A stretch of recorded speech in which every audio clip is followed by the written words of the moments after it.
It's time for another Dice Tower review with Zee Garcia.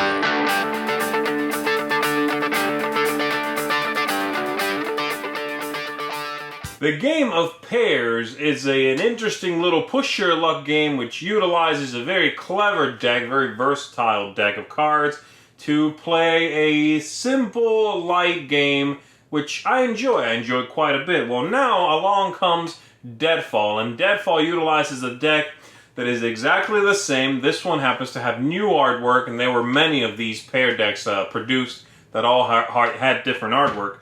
And Deadfall is a brand new game. It's a completely different game that utilizes the same deck of cards. The game has a little bit of a liar's dice feel to it. Let me give you a quick overview of what I'm talking about here, and then I'll tell you what I think of it and what I think of it compared to the original pairs. Here we go.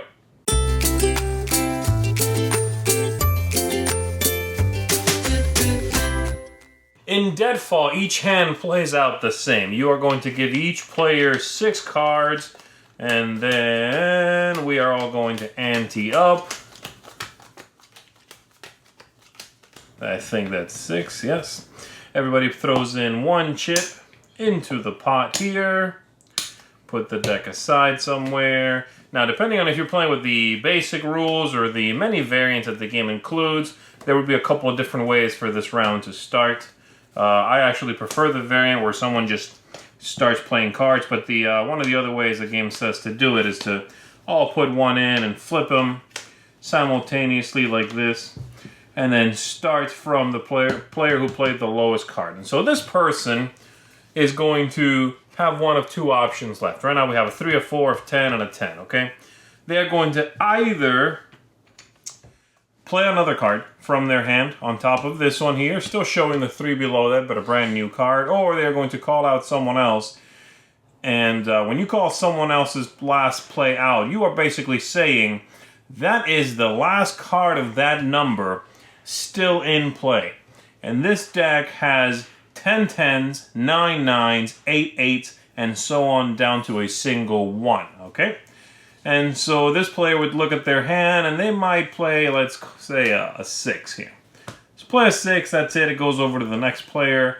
The next player is going to play a 10, which is probably safe, even though there are 2 already on the board. And then the next player might play, and they will play another 6, let's say, and so on. This player will play another 8, or an 8, actually, that's the first one, yes. This player over here is going to play another 10. That's already 1, 2, 3, 4 10s out of 10 10s. But there's all these cards that have not been dealt out. And so this player is not holding any, and they're thinking, yeah, you know, maybe that was the last one. And so they can now call out someone for having played the last 10, you know. But let's say they keep going. They play a 5. This player over here says, no way. There's no other 5s, I think, at this point. So they call them out. Everybody reveals all their cards. This player had no other 5s. The person who called obviously doesn't have any other 5s, otherwise you wouldn't do that. No 5s over here, and no 5s over here. Great. This player who called out the player right before them was correct and earns the pot and 5 coins from the player who was wrong. And so they would take 5 coins from here, and everything that was in the middle of the table, take all of that, gather up all the cards, shuffle again, continue playing until basically you want, until someone runs out of money or until you play a certain number of hands. You can do it however you want to. There's a couple of other rules, and that's pretty much the base game, by the way. There are a couple of other rules that I enjoy playing with myself, which, as I said, the way that works is you are going to just start from the player who won the last go. I'm just going to do this without counting. There's probably more than 6 here. So let's say this player won the last time. They'll just start, okay, and they'll just play a card, even though there's no other cards revealed. It just makes for a little bit faster, and you don't have to deal with ties or anything like that. And then the other rules I like are when you first play a 9 or a 10, you pay a little bit. So everybody would have anteed up already.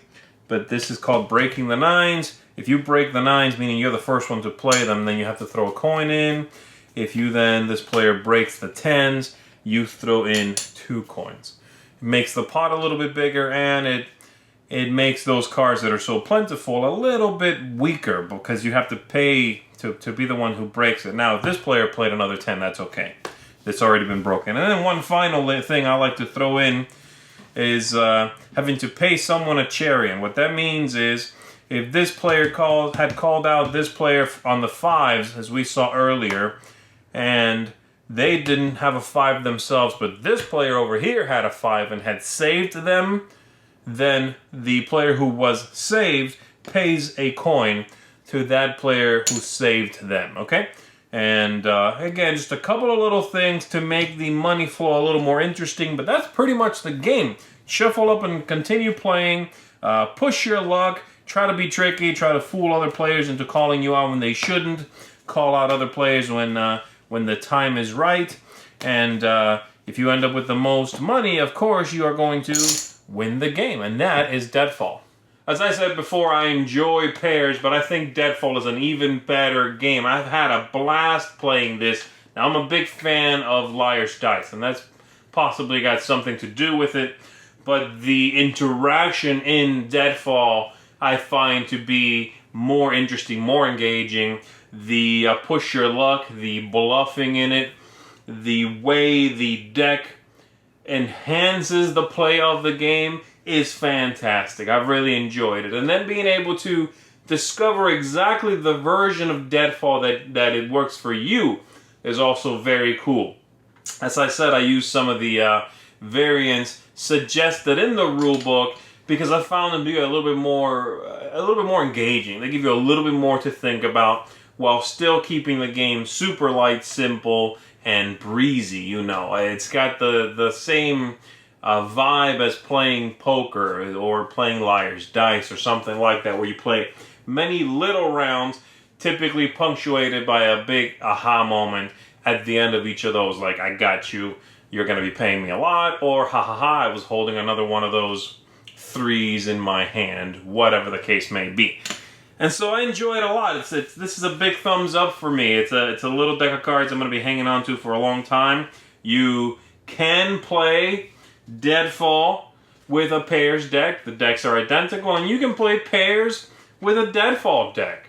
And that's cool. I like that. And so you could even, if you have a pairs deck, try it out before maybe buying this one if you like the artwork. I do think the artwork in it is pretty cool.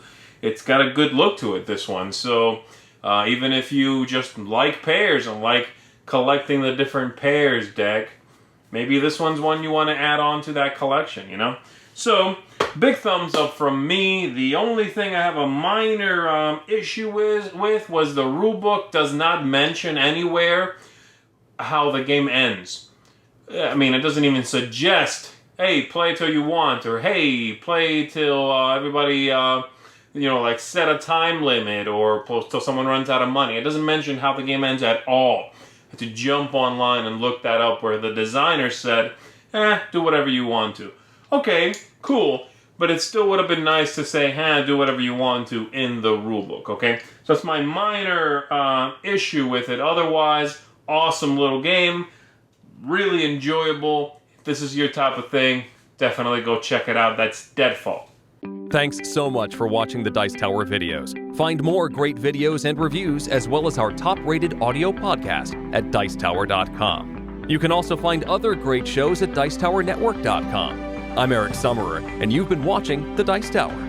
The Dice Tower is sponsored by Cool Stuff Inc., where you can find great games for great prices.